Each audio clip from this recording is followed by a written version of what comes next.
Hi, hello, how are you?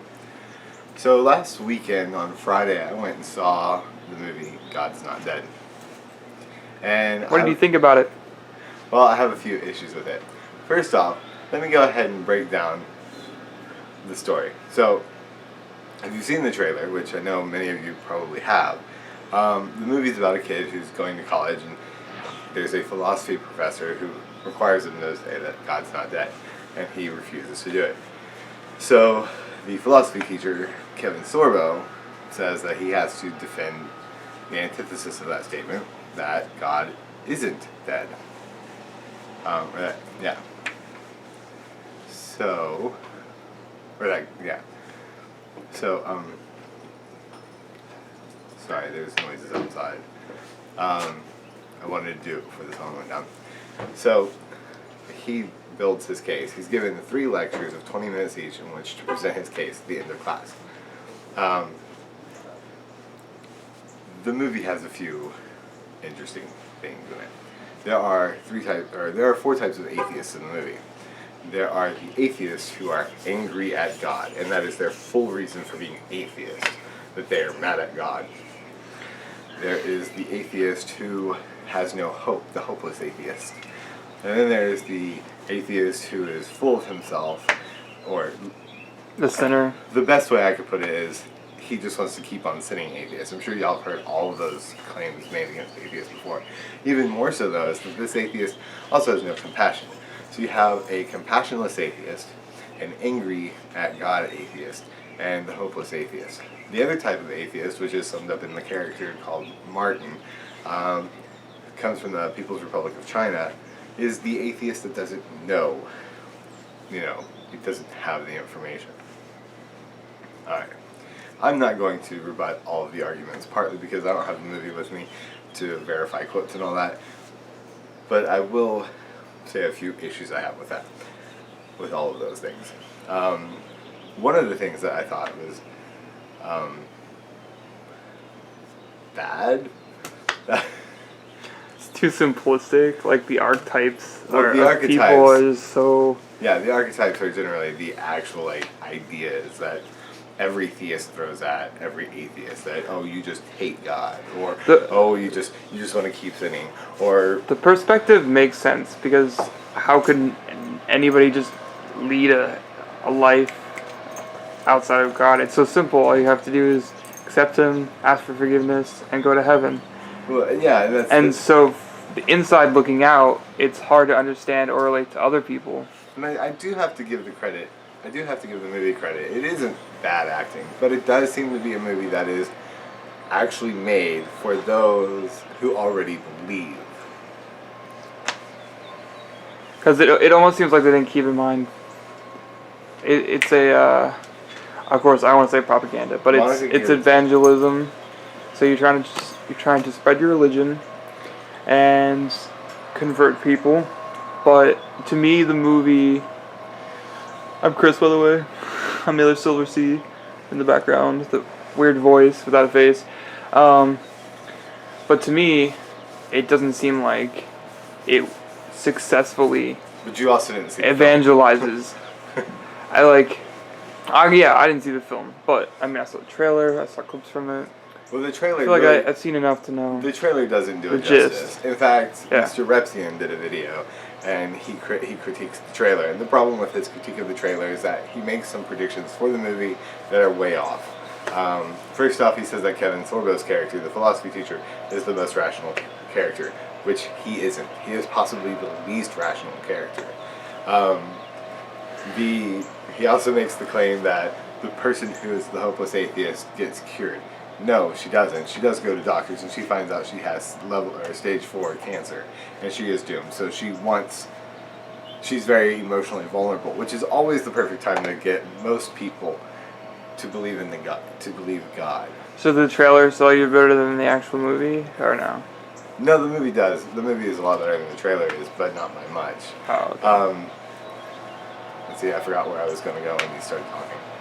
Well, I just wanted to point out, you were mentioning the fact that it didn't seem like it was written to convert. It seemed like it was written to reconfirm to people that God is not dead.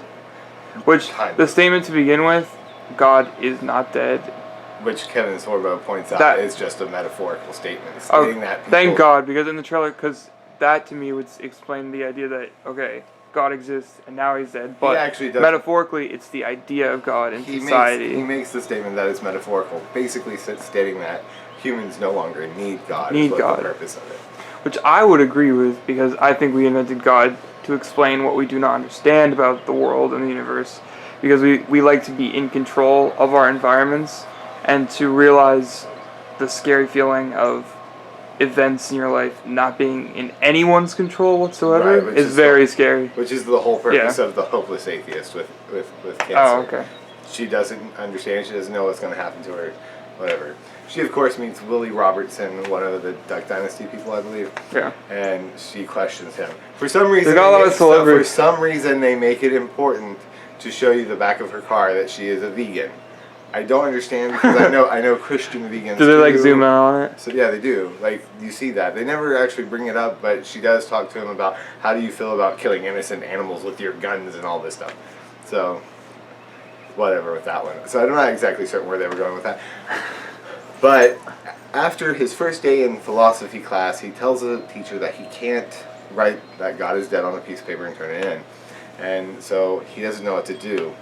So he goes to his girlfriend, who says, just write it and get through this class. You can't risk losing it, because he wants to be a lawyer. His parents also tell him that he needs to do that too. Can I sit next to you? Yeah?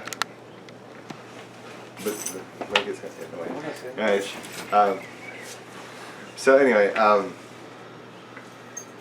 see that. Oh, so he goes to the church to talk to the young, attractive minister, who then tells him to read Matthew 22. I'm drawing a blank on it. Anyways, anyone who proclaims me before men, I will proclaim them before my Father. Any man who denies me before men, I will deny him before my Father.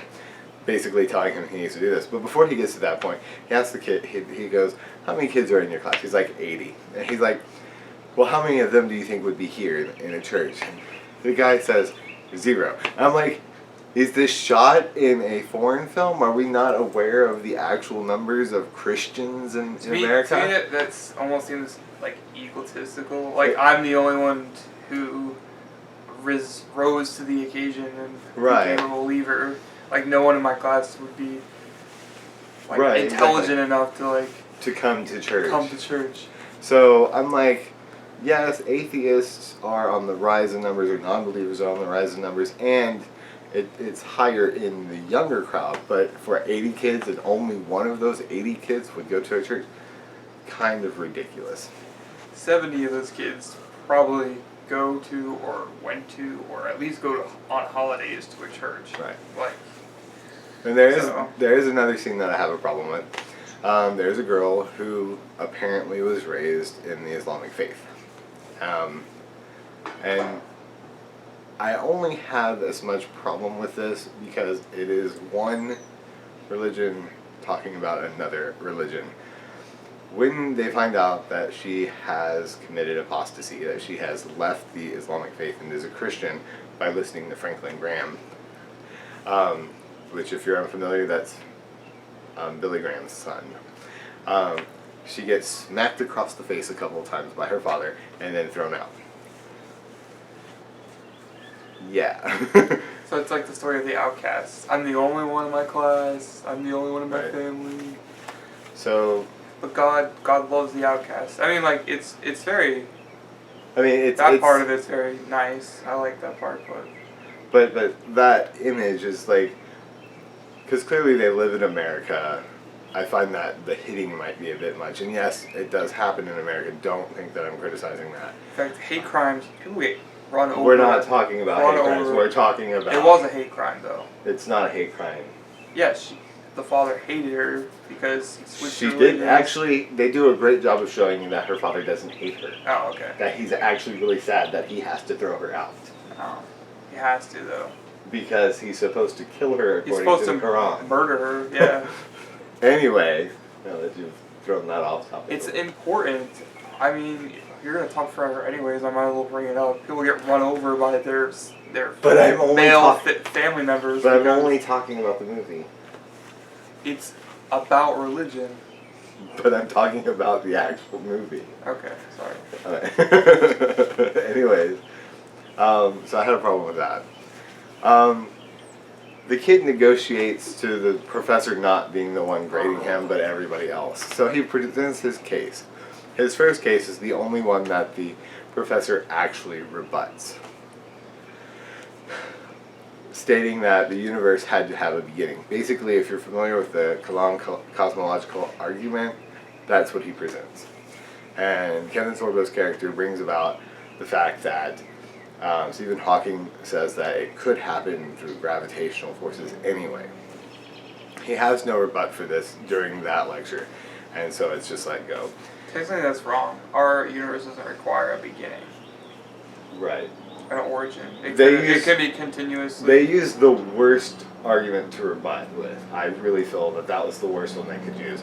Because one of the things he says is that he quotes this other physicist, Leonard, Fillmore Leonard, Leonard something, who states that during the Big Bang, a big flash of light would have occurred. And that proves the Genesis story because the universe had a beginning and there was light. But he completely forgets the fact that Genesis 1 starts off, in the beginning God created the heavens and the earth, and the earth was without form and the Spirit of God moved over the earth. Then God said, let there be light. And then let there be So the Big Bang happens after the earth is created, according to this kid? Anyway. So I mean, like, that was just one thing. Like, already his holy book isn't right, even though he claims it is right. The second argument I really can't remember. The third argument was the moral argument, stating that there is an objective morality and it goes right to God. And he says that the professor believes in subjective morality, but if he were to cheat off somebody, then the professor would get mad at him, and that would prove that he does actually believe in an objective morality. That being said, you could say that if morality is subjective, that we do have subjective rules, and that doesn't prove that the morality is wrong. It just means that's what we've accepted. However, I do feel that it was... They clearly wrote this for a reason, but there are atheists out there. In fact, I happen to believe that there is such a thing as objective morality. That's just me, and I'm not looking to have an argument about it currently. But I do believe in objective morality. But I think it was something that arose out of evolution. And I know I'm not alone in that thought either. I think it's subjective, like individually. It's subjective the more and more people come together to conclude a better, like closer version to the true objectivism. But could be. Yeah. Like, I tend to believe that like even the Israelites in the Old Testament made rules that you could kill for, but overall they were not about being mean to their own kind. They didn't care about being mean to others. So you just expand the definition of tribe. That's true. Drop God, and a lot of those rules fall away anyways. Did the movie kind of depict the character as not abiding by morals or not having... Dean Cain's character, the character who's a jackass without compassion, is dating the girl who gets cancer. When they're at a meeting, or when they're at dinner, although he treats the relationship very much like business, he makes a comment. He's like, I got promoted. And she's like, oh, well, I have cancer. And he goes, you ruined everything. You came and you couldn't wait till tomorrow to tell me this? Well, good luck with that, and leaves. Like, I know there are people like that in life, like, and I know that is not exclusive to atheists. Of course, they try to paint it as it's just atheists, because his sister is completely compassionate, just the sweetest woman ever, and she's dating Kevin Sorbo, the philosophy teacher. And psychologically, anger isn't a way to deal with grief. He could come back around and show compassion, but I mean, they obviously were trying to take angry. The boyfriend of the girl. He wasn't really angry. He was just upset with her because of that. It was her fault or something. Yeah, because she ruined his night. Well, I'm just saying that's. And so he leaves her all to herself. Which, like I said, that's not exclusive to atheists. My brother is a very fundamental conservative Christian, and yet he is exactly like that. if somebody had an issue, well, good luck with that. He wouldn't even pray for them. I mean, like, I can at least say a Christian's not doing anything by praying, but at least they think they are. And he's Christian. But he wouldn't even pray. He'd be like, well, good luck with that. And probably hope that they die. But anyway, so these are just a few of the issues I had with the movie. It's like the Christian who prays for the person who's starving when they could just give them a piece of bread. Right, because clearly they haven't read the book in the Bible titled 1 John. Anyway, so... I'm not saying all Christians are like that. I've met so many nice Christians, yeah. So, this is just a brief review of the movie. I do have to say that the movie was fairly well acted again. I didn't hate the movie. I did have another issue with it. At the end of the movie, they ask you to join the movement and text 100 people that God's not dead, which I have a problem with. It's God isn't dead. God does not own not dead. God apostrophe S. Yeah. So it's God isn't dead. So if they wanted to actually be grammatically correct, or if the newsboys who are in the movie wanted their songs to actually be grammatically correct, they could have called it God isn't dead. Those are my thoughts. Go ahead and tell me what you think down below.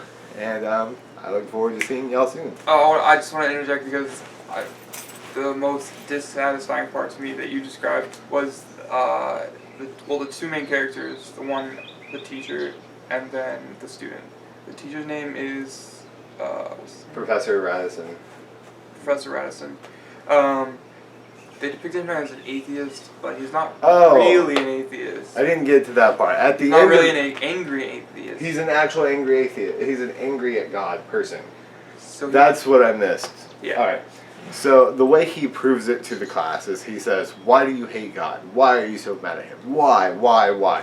Which he had already found out this earlier. Professor Radisson, his mother died at age 12. Now, Kevin Sorbo, Professor Radisson, is somewhere near 50. He's had all that time to get over it if he's truly angry at God. And he tells the kid in the movie, I know all of the arguments, I understand them and all that. Well, when he says that, the professor says, because he killed my mother. He admits he's not an atheist, but he could be still an anti-theist. Because I believe that you can, if you do believe in God, you can be anti-theist. If God came down to Abraham and told him, kill your son, and he said, fuck you, no. That doesn't make him an atheist. That makes him an anti-theist because he's like, we should not definitely believe in this God. That's definitely... Anyway, so he gets that, and then everybody, all 80 of the kids, are completely convinced with his perfect arguments. Clearly these people haven't seen anybody debate William Lane Craig, because if they had, then they might actually be a little bit more questionable on this. Is this a philosophy class? It is a philosophy class. Yeah, and you'd think in a philosophy class, people, I mean, the number one thing is open mind, you're going to ask questions, like think. The best. And so for 80 people to be robotic, non-thinkers just seems flatline, no character depth at all. Right. Or not even realistic, in my opinion, but... Right, exactly. Yeah. The best thing they had was one girl quoted Dawkins saying, if you say that the universe needed a creator, then I can ask you, who created God? And he makes the comment, well, a God like the Christian God doesn't need a creator because they've always been. That's just the whole wrap-up of that whole conversation. So God can always exist. But not the universe. But not the universe. Right. The universe needs a creator, but God doesn't. I mean, that makes sense, but... Does it? In fact, I come from a Christian background. It makes sense. It answers the question. It makes it easier to understand. I come from a Christian background too, but I can see the exact same thing for the universe. The idea that we could possibly be in a black hole, that was in a universe in a black hole, is in a universe within a black hole, yes, is an infinite thing. Why add something further to it? The reason is we work linearly. No, it's debate time. And we need closure. So when we have questions that lead to questions that lead to questions, it's called filling in the gaps, and God becomes a God of the gaps at that point. Yes. Why? It God. just closes the questions. All How the did questions you have. Start? Yeah. God. I don't need to question anything else. There it is. It's just we want answers, and instead of being curious enough to go find those answers, people are satisfied with just somebody telling them an answer.